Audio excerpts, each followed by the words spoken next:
What's going on? It's the Polygon Don, and first off, I think I need to apologise for all the radio silence on the channel recently. I was scheduled to take a bit of a long break to see my partner's family out in Asia, but the date of departure kept changing at the last minute, and then all of a sudden we were off. This video was pretty much done and was going to include an update on what was happening to keep you guys in the loop, but I just couldn't finish it in time. So again, I'm genuinely sorry for the lack of content and communication over the last few months.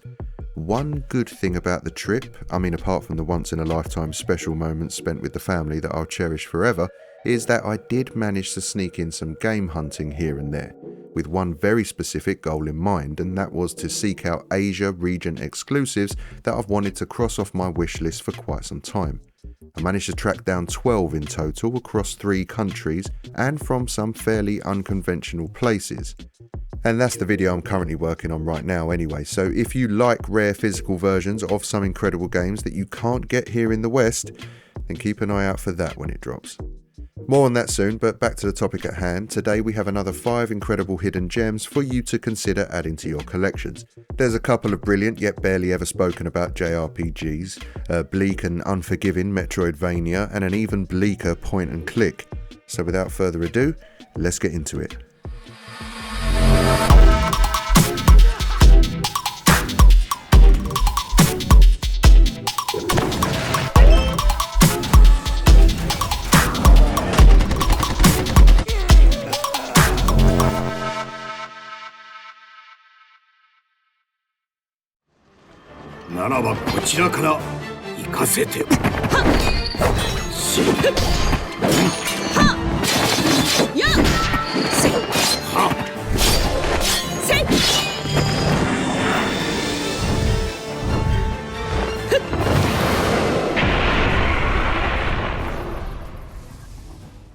Monochrome Mobius, Rights and Wrongs Forgotten, is a turn-based JRPG from developers Aquaplus and is part of the Utaware Rumono series.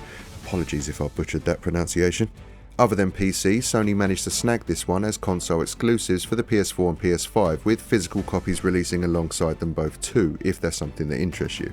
Now, I mentioned earlier that this is part of an already established series called Utaware Rumono. However, Monochrome Mobius is actually a prequel to it all, so no prior knowledge of the series is necessary. And being a turn-based RPG with party management, it's also in a completely different genre, as the Utaware Rumono series is predominantly known as a visual novel with occasional tactical RPG gameplay. Back to the game in question though, and to give you a brief rundown of the plot without spoiling anything, you'll start out as Oshdor, who lives with his mother and sister in a small rural province that borders the greater Yamato Empire. After being assigned a mission by a local lord to investigate some strange reports coming in from an area near his village, Oshdor encounters a mysterious girl called Shunya. Having never met her before, he is shocked to hear what the girl has to say to him. Not only does Shunya know him by name, she also informs him that his father, who Oshdor believed to be dead, is in fact still very much alive and kicking.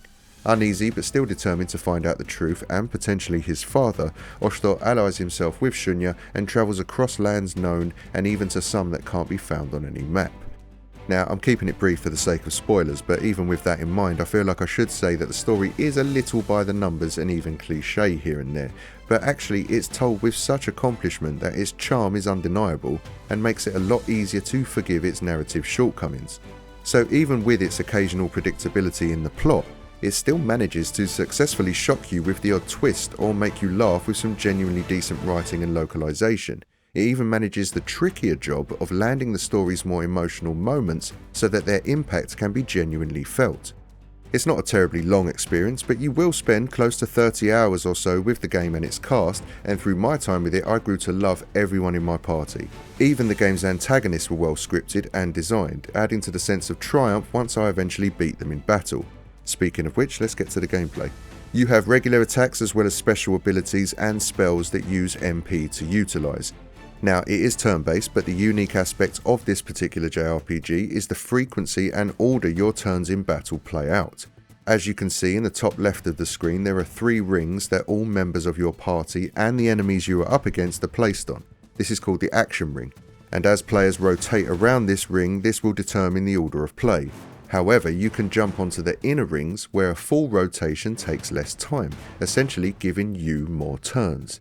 To do this, you can either defeat a staggered enemy, which automatically jumps you to the next ring inward, or you can damage enemies to build up enough zeal so that you can then use an ability called Ascend, which does the exact same thing.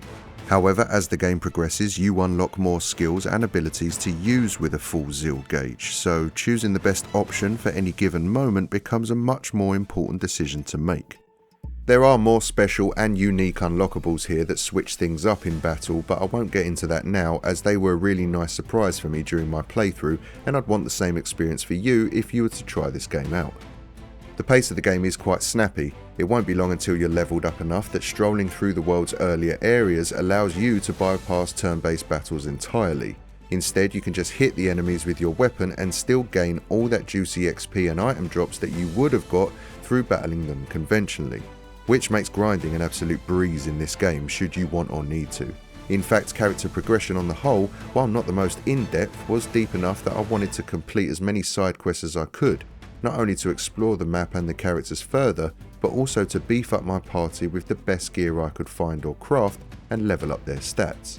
Again, much like the story, the gameplay and mechanics are things you probably would have already encountered many times if you play a lot of JRPGs, but there's just something about this one. Everything just works great and doesn't outstay its welcome. It genuinely sunk its teeth into me early and wouldn't let me go until I rolled credits. I didn't play anything else while I was playing this. I was completely locked in, which is quite rare for me. So while it may not be terribly revolutionary for the genre, all of its elements feel very lovingly thought out and work incredibly well together. I barely hear anybody talking about this one, which is a massive shame as I believe it truly deserves some light shined on it. So with that said, I highly recommend this to anyone that's into their turn-based JRPGs. It's great and I don't think you'll be disappointed.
In Little Witch Nobeta, you play as an amnesiac witch that explores an ancient castle on a quest to regain her memory. Eventually, she comes across a cat that guides her and encourages her on her quest, but Nobeta soon questions the cat's true motives, adding a tiny bit of intrigue narrative-wise. But on the whole, its story is a fairly standard one. It's the gameplay that pushes you along its brisk 10 or so hours and keeps things interesting, as well as delving deeper into the castle itself. There's environmental puzzles and hidden passageways that will usually require either the use of a spell or some acrobatic platforming, and not to mention a bit of lateral thinking. It has stamina management, dodging and rolling, regular attacks, ranged magic attacks, bonfire-like rest and spawn points. There's a lot it borrows from Dark Souls, even its world design, but strangely using its magic can sometimes make the game feel like a shmup. And even more strange is that controlling a cute little anime witch through it all doesn't feel out of place, it just works. You can charge up your magic attacks to unleash different variations. The Ice Elemental became my favourite as its charged up magic attack was just spectacularly devastating, and there's a parry system too that in all honesty felt a little finicky for my taste. But what is cool and generous is that if you play on standard difficulty, not only do regular attacks net you some mana back, dodge rolling also does. So basically, even though smacking enemies with your wand does little damage, stay on the front foot and whack them anyway, dodge rolling when you can, and you'll always have a steady stock of mana to use for your more deadly magic attacks. It's not the most polished of the games in today's list. It feels like a homage to the PS3 and even PS2 era of games. There is some jank, and there's a section later on in the game where its slight lack of finesse when it comes to 3D platforming means you will, like me, probably encounter a few too many fall deaths. But there is still definitely a strong appeal to this game and a lot of fun to be had, so don't let that put you off if you're liking what you're seeing. The magic attacks at your disposal are really fun to use. The regular enemies are just the right amount of creepy cute and tough enough that they better prepare you for some genuinely cool boss fights to come. There's a decent amount of challenge to it, but nothing too outrageous, not on the standard difficulty anyway. It can be a little gimmicky here and there, but I don't think this game is in any way taking itself too seriously, so it all just adds to the charm in my eyes. A unique blend of charismatic and cute anime witches in a Dark Souls inspired world with shmup style magic attacks. If that sounds like something you might be interested in, or if you're just looking for a slightly less intense way to enjoy that Souls-like formula and can look past some of its quirks, then I think you'll have a great time with this just as I did.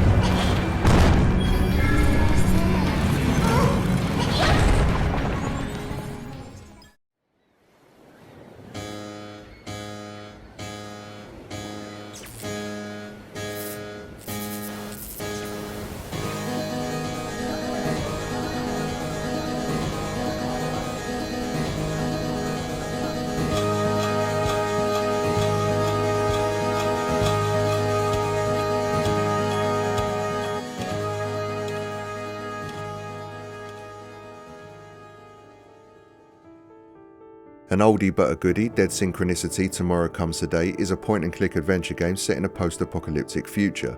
It's the Secret of Monkey Island meets Cormac McCarthy's The Road. Originally released a massive 10 years ago now, I still don't think this game gets enough love despite the nature of its release, which we'll get into in a moment. You'll play as Michael, and after lying unconscious for an undisclosed but lengthy amount of time, wake up in a refugee camp years into an oppressive apocalypse. After a cataclysmic event known as the Great Wave happens and destroys civilization as it once was, a sickness then ravages whoever is left in the world with telltale signs for those afflicted. Anyone caught or reported to be showing these symptoms are whisked off and disposed of in brutal fashion. So, not a pleasant premise, it is bleak and often downright depressing, especially the depths that some of the characters have sunk to in such desperate times. Yet its writing is so good that it stays fascinating and compelling throughout. As Michael slept through the end times, when he awakens he very much mirrors your own perspective as he holds on to his moral compass and the ideals of his era. On top of this, he has visions of the past or maybe even the future that haunt him through his journey and injects a touch more intrigue into the story. You'll be doing the usual point-and-click routine of being asked to go and get a thing, but in order to do that you first need to go here, there and everywhere before the game deems it okay for you to move on. There's nothing that outrageously innovative in its gameplay, in fact even the puzzles themselves could have benefited from having more variety, but that's just a minor niggle. It's the world building, however, and the confident tone it takes to deliver such morbid and difficult themes that definitely make it stand out in the crowd, and easily still worth playing 10 years after release. It tackles the very grim nature of mutually assured destruction, pandemics, concentration camps and totalitarian rule with confidence and even a wry sense of humour. It also has some very disturbing and adult themes that I won't go into here, but suffice it to say that this won't be for everyone. But probably its biggest flaw is that it feels unfinished. The ending will definitely irk some. The game's first episode sold very little, and the small 4-person dev team were told they wouldn't receive further funding for the project, which is a massive shame. I'm not writing it off completely though, stranger things have happened, so fingers crossed some deals can be made in the future. But even the small slice of this world that you have to play around in is fascinating and genuinely unique. I think it's actually brilliant for what it sets out to achieve and still never ever gets spoken about. I'm also always down for a point and click to be released physically, as it's a bit of a dwindling genre these days and one that usually does a lot better on PC. So it's nice that this PS4 port also does a great job of converting the game's controls to work effortlessly with a controller. I'm definitely glad I've got a copy in my collection, even if it feels a little lacking in conclusion. So as long as you're aware of that and like what you've seen and heard about it, then grab a copy for yourselves too. Just don't spend a lot on it. Here in the UK, new copies are still readily available on Amazon for under £10, which it's easily worth in my eyes. What the hell's going on? Oh God, my head feels like it's gonna explode. Michael, please, help us, please. Remember, Beechwood Oracle. Repent! It's the sun! Was it our fault? Did we do it? Yes! We did it! Enough! Please! Enough!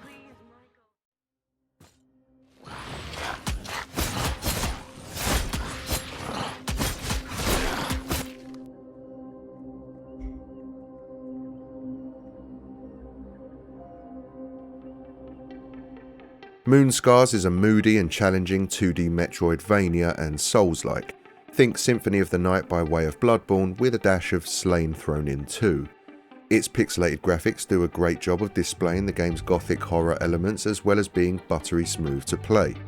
With beings created from blood, clay and bone called the Clayborn, you'll play as Grey Irma, an elite Clayborn warrior who awakens outside of a mysterious castle set in a broken world ravaged by and overrun with the Clayborn.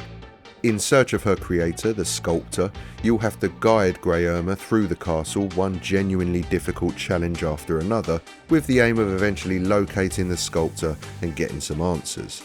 The narrative, much like any Souls game, is loosely conveyed through item descriptions and conversations with the many tragic NPCs that you'll stumble across as you explore. So for some that might be a turn-off. For me personally, I've always kind of liked that non-linear way of storytelling within Souls games. I play them mainly for the gameplay anyway, but I've always appreciated how much your own imagination factors in and fills in the blanks, while still giving you the opportunity to gain more insight should you be inclined to work a little and dig for it. And Moonscars definitely falls into that category of being solid enough gameplay wise that you could quite easily just ignore the story for the most part and still have an excellent time with it. That's not what I would recommend though, as the narrative and the lore discovery aspect of it in general is actually really well thought out and engaging. From the incredible movement animations and the devastating attack animations of Irma herself, this game's speed and fluidity is incredibly graceful and commendable. The fighting feels visceral and responsive, dash and jumps feel quick and with just the right amount of weight behind them, and the special attacks are really unique as well. You gain Ichor from combating enemies, and this can be spent to heal you, or it can be spent to activate Witchery, which is where all the fancy and cool magic abilities live. What Witchery skills you choose to use is down to you, but you can only ever have 2 equipped at any given time. The skills are obtained via a fairly sprawling skill tree, and in order to acquire them you will need to spend bone powder, the game's main currency. There are amulets that you can equip too that provide passive buffs to your skills or to Irma herself, and the game is no slouch. It's pretty tough going from the off. It doesn't get any easier as the game progresses. Some enemies that you'll eventually encounter can only be damaged using Witchery skills, and considering these use Ichor, the same stuff that you use to heal yourself with, yeah, it can get a little testy. So flicking through your inventory to adjust your loadout becomes a factor in this game also.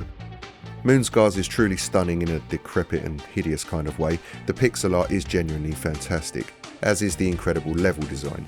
Interconnected areas revealed through hidden passageways and doors, check. Terrifyingly dark and oppressive castle grounds, check.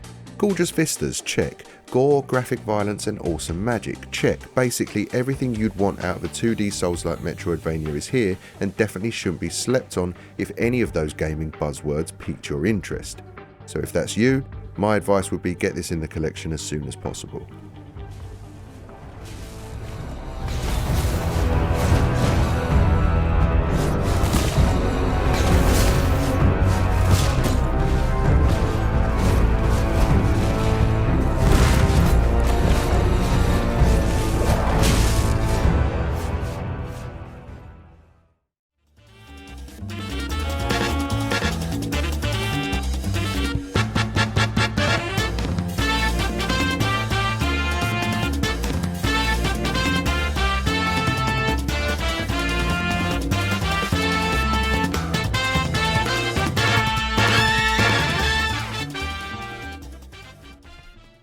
Kowloon High School Chronicle is a first-person dungeon crawler RPG and visual novel hybrid. Developed by Japanese studio Shout Design Works, it originally released on the PS2 in 2004, but was remastered and localized to English for the PS4, Switch and PC in 2022.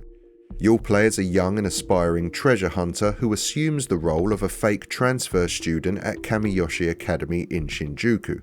This elaborate ruse is so that he can gain access to a rumoured treasure-filled ruin underneath the school itself. With the narrative modelled after films like Indiana Jones and The Mummy, ancient Egyptian civilizations and folklore are interwoven with myths from Japan's own historical texts to create a genuinely unique story. Your goal is to explore these ruins and unearth the out-of-place artifacts that they are hiding. This is done via a first-person perspective, moving through a tile-based layout as you search for loot and solve ancient puzzles. It's not long until you come into contact with something or someone that doesn't want you snooping around and stealing stuff, and in these instances you'll enter a combat scenario that is turn-based. At first it feels familiar and simple enough, but as the game progresses it does get quite deep mechanically and will require some careful planning and strategizing if you want to survive. As mentioned, actions are turn-based and you'll only have a certain amount of action points to spend during each turn, with each of your attacks costing their own measure of AP depending on their power and effectiveness. However, you can tweak your attacks to some degree, as you can use the thumbsticks to target specific areas of your enemy as you search for a weak spot. Also, say you walk into a huge hall and there are 5 or so enemies scattered throughout the map. When combat is initiated, you don't automatically get relocated to a separate battle map setting. The fight will take place in the exact same gigantic hall you find them in, meaning you have to not only factor in that enemies can flank and fire upon you from all directions, but that trekking towards foes that are further away from you will consume valuable action points, potentially leaving you exposed. So there's a lot of strategy to consider when it comes to this game's combat, and it certainly doesn't shy away from testing you with it. Another thing that's compulsory to the dungeon crawling segments of the game is the crafting system. This mechanic allows you to synthesize 2 items together to create something new. As mentioned, the game features many environmental puzzles to tackle, whether that's dismantling ancient booby traps or unsealing doorways blocking your path. When not in direct conflict with some horrendous being lurking in the shadows, you'll most likely be scratching your head trying to figure out how best to solve these brain teasers. Overall, gameplay wise, it's a great loop. The combat was fun and challenging with some very forward-thinking design choices that means that this aged surprisingly well. Equally, the puzzles were well designed and fun to solve. The enemy designs were elaborate and creative, and the blend of ancient Egyptian civilizations and Japanese mythology was unique and genuinely entertaining. The other half of the game, i.e. when not treasure hunting in the ruins beneath the school, is to actually attend school to maintain your cover as a transfer student. These sections of the game explore its themes and narrative through visual novel style gameplay and introduces you to the other incredibly likeable members of the cast. You'll need to build relationships with your classmates, as some of them will be venturing into the dungeons with you. In addition to your standard text options to select from, when conversing with NPCs you will sporadically get a wheel-shaped interface to interact with. With 8 different emotions to choose from, you'll need to pick which one best suits your feelings to the statement just presented to you. Depending on what you select can determine whether or not an NPC becomes a party member with their own unique stats and abilities. It's a little tricky to get your head around at first, not least because the font used on the wheel isn't the most easily understandable, but you get the hang of it after a while, and I do appreciate the strange quirkiness of it. Even though now the similarities to the Persona games are clear as day, the look and vibe of the game is somewhat unique, especially back when it was originally released in 2004. However, it should still feel a little familiar to anime fans, or at least to anyone who's seen Cowboy Bebop, where it draws inspiration from its art style to its jazz fusion soundtrack. Overall, the combination of its ancient civilization hunting storyline and its presentation in visual novel format to the dungeon crawling turn-based nature of its combat, solving puzzles and exercising demons really felt addictive and cozy. Add some nostalgia berries into the mix from the art and the music and you've got yourself a very warm blanket to lose yourself in. I was genuinely surprised by how much I enjoyed this game. I've never been a huge fan of first-person dungeon crawlers in the past, and I 100% wasn't into them when this was originally released on the PlayStation 2. Even with the remaster's quality of life improvements, I still wasn't expecting to vibe with this game quite as much as I did. But I should add that if you wanted this remaster physically and are US based, then you might need to import a PAL copy, as from what I can tell, only PAL and Japanese territories got physical versions for the PS4 and Switch.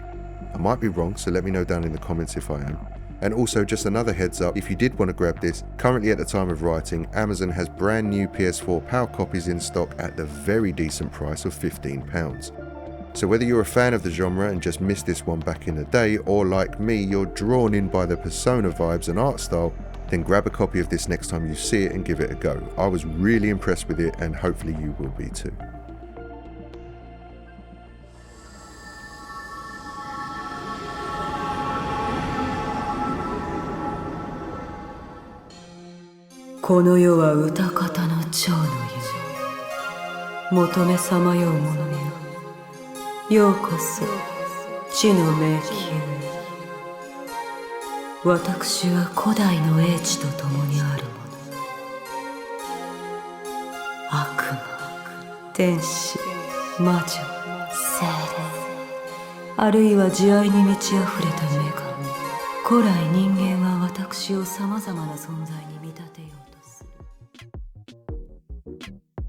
Well, there you have it guys, another 5 PS4 hidden gems to consider adding to your collections. Let me know down in the comments if any of you have played these before, or if there's something you might grab in the future. If you enjoyed the video, then have a think about hitting the like button, as it genuinely helps out the channel quite a bit. And don't forget to subscribe if you're new here and like PlayStation collecting content. As mentioned in the intro, the next video will be about my recent trip to Asia and all the region exclusive games I picked up there. So keep an eye out for that if that's something that interests you. That'll do it for this one though, so as always guys, take care, be good, and game on.